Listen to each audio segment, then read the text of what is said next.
government tells me, quote, Germany is increasingly viewed as more of a Russian ally than a Western ally by many in Eastern Europe and Kyiv. What's your response to that? It's absolutely nonsense, and all know about it. We are the biggest donator together with the United States to Ukraine. It's more than $2 billion we spent since 2014, and we are just struggling with the United States, who is giving more. We are also giving money to Ukraine via the European Union. This is, if we just look at our share, 3.8 billion extra, which is coming to what I already said. And so there is a strict cooperation and support for Ukraine for many years, which we are doing and which we will continue to do.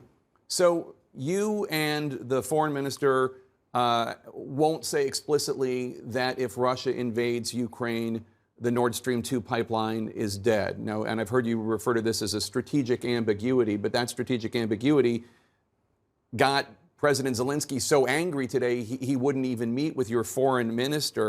I don't know whether this is the truth. You don't know that? Okay.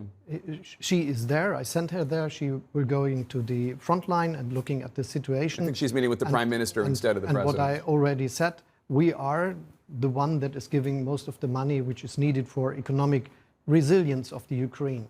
And on the other hand, we are absolutely active, working together with the United States especially, and with our allies in NATO and the European Union, to find out the concrete measures the concrete steps we will take if there would be a military aggression and invasion of Russia to the Ukraine. And in this case, we will act absolutely together. We will have all the same steps that we will take then, and we are preparing for this. And this will be a lot of sanctions which will harm Russia intensely. And this is a work which is not starting today, or which is starting since 1 week. We are working for weeks now to prepare for that situation, which I think is absolutely necessary. But President Biden said that the pipeline would not happen if Russia invades. You won't say that. How would President Biden stop the pipeline? Just by imposing severe sanctions? And why won't you explicitly say, Russia, if you invade Ukraine, we're canceling the pipeline? We are doing much more as one step. And all the steps we will take, we will do together.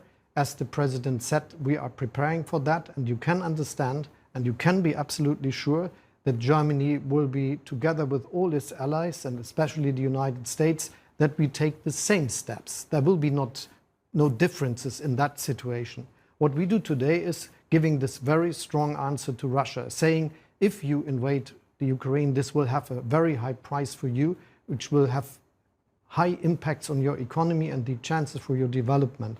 And we are ready to take steps that will have costs for us ourselves, on the one hand. On the other hand, we are doing all the necessary things that we can do on the diplomatic channel, but not as an alternative. We do the two things as a two-way strategy. On one hand, giving this strong message to Russia. On the other hand, saying that we will work in all the different formats where there are talks today. This is the format between the United States and Russia, and it's really the leadership of President Biden that this is happening now.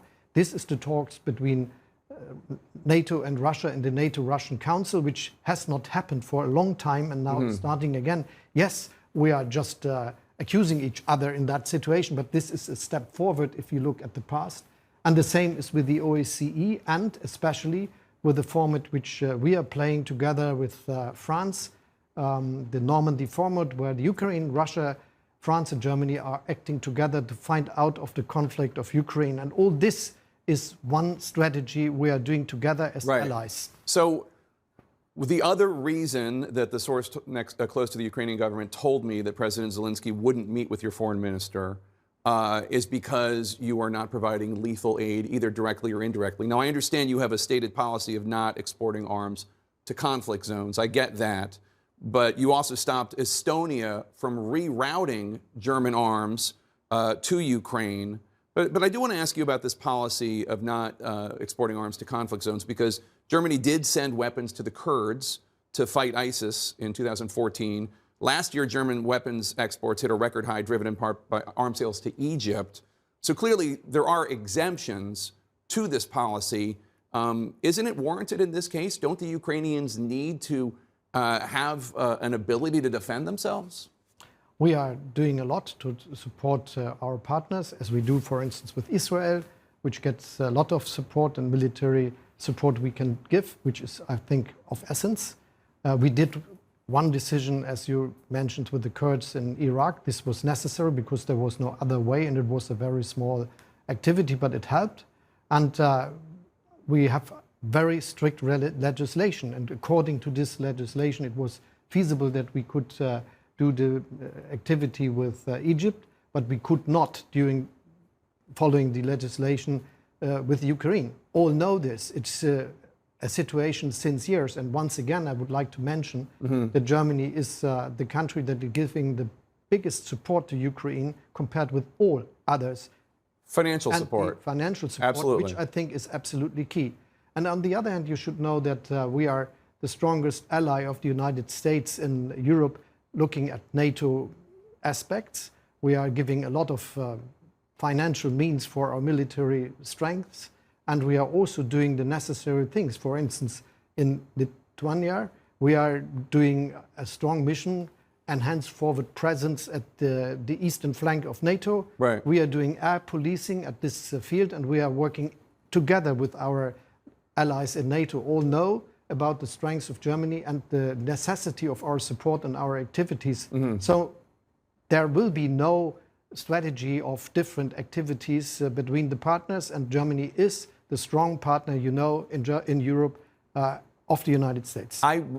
There's been reporting that the UK won't even ask Germany for permission to use your airspace to fly lethal aid from the UK to Ukraine because they're afraid that you would deny them permission. Would you deny the UK permission to use your airspace? Never.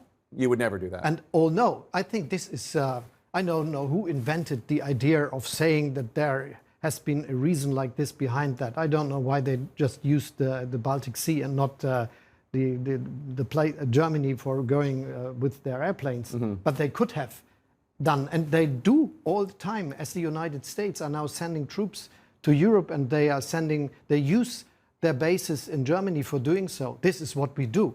We are the strategic partner for many of the activities of NATO in Europe, and this is essence because the transatlantic partnership is key for peace in Europe, and this is what Putin also has to understand, that he will not be able to split European Union or to split NATO. We will act together. And one of the key aspects of this strategy is that when now there are bilateral meetings with Putin, for instance, of the French president. Right, Macron met with him today. Yeah. When I go to Zelensky next week and later to Putin the next day, he will hear the same things from all of us. And this is important because if he gets a statement of NATO, gets a statement when we meet as leaders and say we are acting together, and hears different things when we are talking directly with him, right, this would give him room for maneuver. But now he will understand that this will not happen, that we are standing together, and I think this will help to give the ramp-off necessities for him when all these talks are happening I spoke about. So you keep mentioning the significant financial support that Germany offers to Ukraine. But the IMF predicts that the Ukrainians will lose more than $1 billion in annual transit fees if and when the Nord Stream 2 pipeline is completed. That's also a concern for the Ukrainians. This is where we have an agreement with the United States. I participated intensely in the talks between the former government, I was the vice chancellor then, and the finance minister with Chancellor Merkel and President Biden. And we have this agreement from June the last year, where we said that we will work on the independence of Ukraine and the gas transit. And we already did so. So it was an activity I personally invented and managed that the former government did so, that we are not just looking what might happen with gas transit via Ukraine. We installed a special envoy working together with the European Union, together with Ukraine, towards Russia, that the prolonging of the gas transit agreement happened. And we agreed with the United States that we will do all for making clear that the gas transit via Ukraine will happen in future as well. And this is one of the big tasks of our strategy, to make this a reality in future too.